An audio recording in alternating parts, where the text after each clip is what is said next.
Hello, fellow trailblazers. Welcome to Escapes with TK.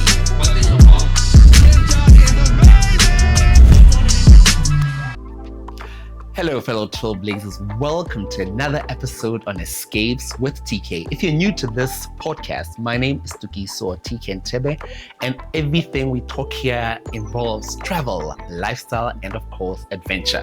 Now, a lot of you think I'm very boring and I'm very serious because of the other personal finance vlog. Well, I'll have you know that I'm actually a very fun person. So before we start the podcast today, which I don't even know what it's about, I want to shine a spotlight on this new wine. It was gifted to me a few months ago, and I was meant to actually share the content with you, which I didn't do. So this is the Highlands Bliss Chardonnay by Masimi Wines Pty Ltd in the Mountain Kingdom of Lesotho. So do check them out on Facebook. They have a wide range of wines. So they have the whites, they have the Chardonnays, they have the Chenin Blanc, if I remember correctly. And then they also have some reds, which includes the Merlot and I think the Pinot Noir, if I'm correct. But do check them out on Facebook. They do have a page. So I'm gonna try out, well, the bottle is almost empty. So as I'm talking through the podcast, I'm gonna be sipping on some wine. What I love about this wine is the color. The Chardonnay has a very nice color that I think is quite interesting. And I do hope that we'll see more of, I've seen them at the Maseru flea market, and then I've seen them around a few times as well. So this is at 12.5% alcohol. Its sugar is 2.3, and the wine displays a vibrant golden color, which I see here. There is supposed to be aromas of lemon, honeysuckle, oat meat, and toasted something from the glass. The wine enters the palate with bold, ripe yellow citrus flavors, leading to a creamy, mild palate with subtle vanilla, star, and toasted almond. So let's see if that's the case. But anyway, it's not chilled, so I can't really say much, but so far so good. I'm enjoying it. But anyway, so what I want to talk about actually is a lot of questions that I get as a travel blogger and a travel enthusiast is how do you afford to travel? So I'm going to share 3 of my top secrets when it comes to traveling. And throughout this podcast as we go, we will be doing a few travel tips and also reviewing different lifestyle events that I go to, how I plan for them, how I get tickets, and so on and so forth. So the first thing is, how do you afford to travel? Let's be honest, our salaries, our incomes are really stretched, right? So when you want to factor traveling into that particular budget, it almost seems impossible. But I'm going to share with you how I, with my limited resources, am able to travel and do all of that.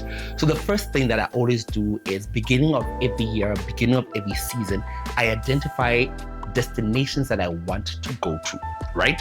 So if I want to travel to Africa, if I want to travel abroad, if I want to travel locally, so I identify a few places that I want to go to. So for this year, it's Namibia, it's Kenya, and I wanted to do a bit of the US, but things did not go out according to plan. So once I've identified the place, I then start doing research. Research is very, very important because it does have an impact on your finances. Oh my God, there I go again talking about finances on a travel show. But anyway, so planning and the research is very, very important. So when I identify the place, I look how far it is. I look at the cost of living in that particular place. I look at the cost of flights. I look at the cost of accommodation from hotels to Airbnb to stay rentals and all of that. So I try to get as much information about the destination as possible so that I can plan my finances, right? So once the destination has been identified, the next thing is to actually put together a travel budget. So a travel budget is very, very important because now this says whether you can afford it or not, or when you can actually afford to go on that particular trip. So depending whether it's a local trip, a domestic trip rather, it's a regional trip or international trip, it will affect your budget in one shape or form. Secondly, if you're traveling by yourself, if you're traveling with a friend, if you're traveling with a family, or if you're traveling in a group, those dynamics will impact your finances, right? The third time is, when do you plan to go to that particular destination? So this is where the research and the seasonality comes into place, right? So when we speak about seasonality, is if you travel to the US, for example, in June or July, that is the peak season. So things are about to be very, very expensive at that point in time.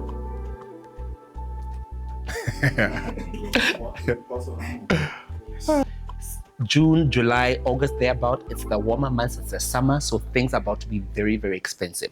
If you come to a country like Lesotho, for example, Afri-ski and the likes will become very, very expensive as well, because that is the peak season. So you'd always want to go to a travel destination on the off-peak season, but if you do choose to go during the peak season, you then need to plan for it accordingly. So when you speak about the budget, consider the accommodation. What type of accommodation do you want? Is it self-catering? Is it Airbnb? Are you looking for a luxurious 5-star hotel, 7-star hotel like you would get in Dubai? So the type of accommodation you want to consider. Secondly, the mode of transport. Do you plan to drive? Do you plan to Uber? Do you plan to catch the train or flights? You know, and when we speak about flights, are you flying business? Are you flying first class? Are you flying economy? All those factors influences your budget in one shape or form.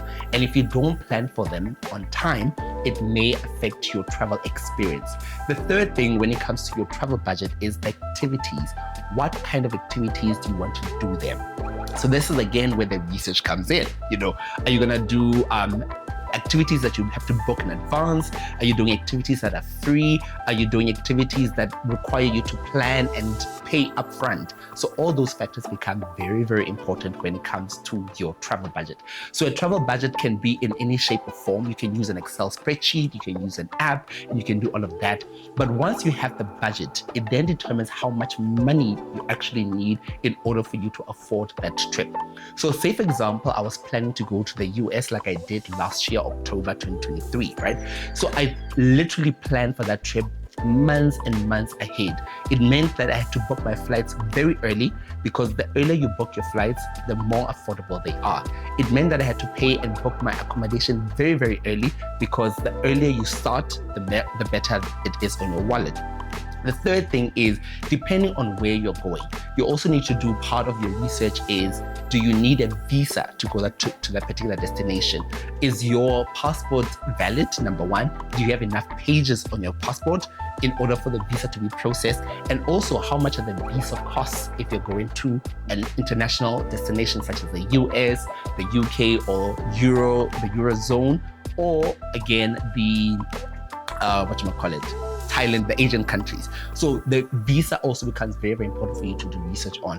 And then the last one, as we wrap up this particular episode, is now that you have the budget, you then actually need to start saving for it. Now, this is where things get messy. You know, people will know that I need 20,000 rands or 20,000 maluti or however much, but then they don't start saving for it. You know, sometimes it means that doing a lifestyle change in order for you to afford that. So say, for example, you need to save 2,000 rand every single month.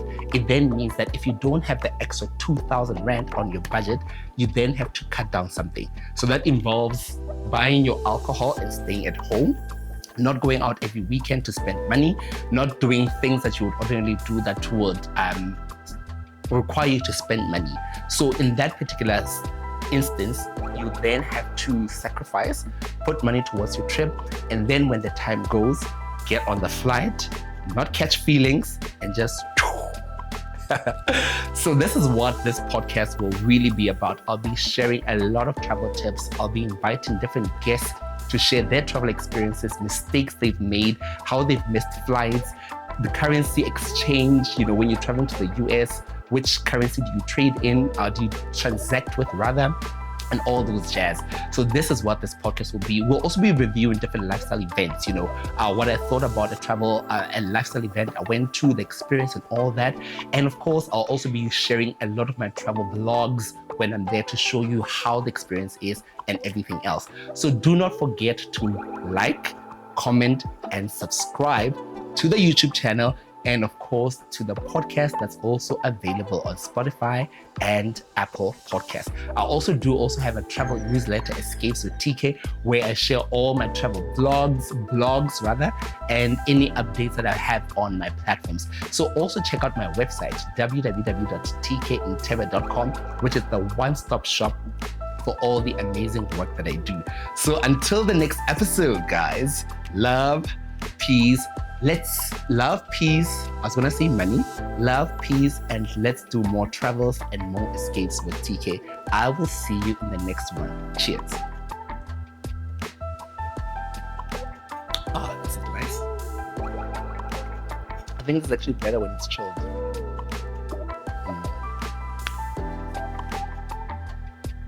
Yeah.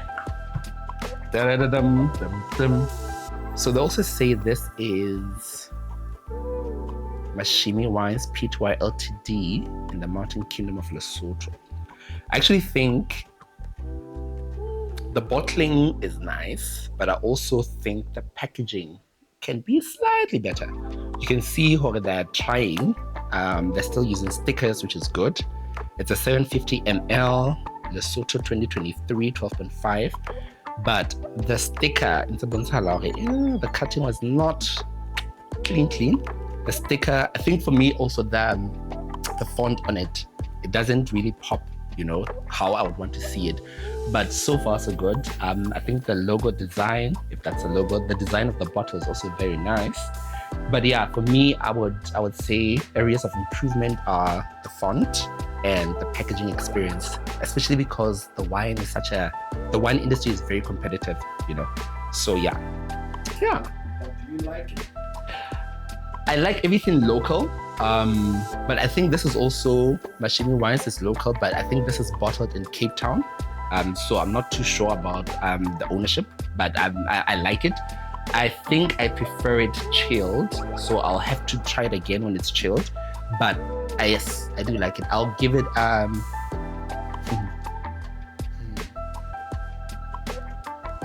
it's smooth. It's got the Chardonnay taste. It's sharp. It's nice. I like it. Yeah, I like it. I won't give it a rating for now, but I like it. Yeah. So get yourself one and follow them on Facebook, and they better sponsor the next episode.